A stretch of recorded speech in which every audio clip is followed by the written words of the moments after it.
Mummy, આ શું તું 2 અઠવાડિયાથી ડાયરી અને પેન લઈને બેઠી છે? આ તારા લગ્નનું ઇન્વિટેશન નહીં આપવું પડે? એનું લિસ્ટ બનાવું છું મહેમાનોનું.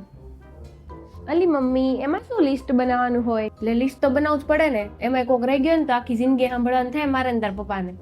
કોકને 2 દી મોડું કાર્ડ પડ્યું ને તો નથી ગમતું. તો તાર ભાઈને લગ્નમાં જ જોઈ લે ને. ઓલા રમલાભાઈને 2 દી મોડું હું કાર્ડ પડ્યું ને તો અવડું મોઢું કરીને આવ્યા હતા. એવા ઓલા શોભાબેન તો હજી એમ કે અમને કોઈ ગણતું જ નથી. હજી સાંભળી છે હું તાર પપ્પા, એમાં તું એમ કે લિસ્ટ ન બનાવું. અરે મમ્મી, પણ ભાઈના ટાઈમ પર આ વેડવિસ્ટા નહોતું ને એટલે બધી મગજમારી થઈ હતી. એ હું નવી ફેશન આવી હવે વેડવિસ્ટા? મમ્મી, એ કોઈ ફેશન નથી, એક એવું સોફ્ટવેર છે જે આપણા બધા કામ ફટાફટ કરશે. એટલે સમજેમ બોલ કાંઈક. એટલે મમ્મી, એમાં એવું કે હવે ઇન્વિટેશન બધાને એક જ સાથે અને એક જ ક્લિકમાં આપી શકાશે. એટલે કોઈ રહી પણ નહીં જાય અને ઇન્વિટેશનમાં કોઈને મોડું પણ નહીં થાય. હે હા મમ્મી, હવે આ નોટ અને પેન લઈને ટાઈમ બગાડવાની કોઈ જરૂર નથી. લેવા આ તો તું સારું ગોતી આવી. તો પહેલા ક્યાં ગઈ હતી? અહીં તાર મમ્મી 2 અઠવાડિયાથી નામ લખીને થાકી ગઈ. પણ મમ્મી, હાલ જલ્દી વેડવિસ્ટા વાળાને ફોન કરીને મારી વાત કરાય. હેલ્પ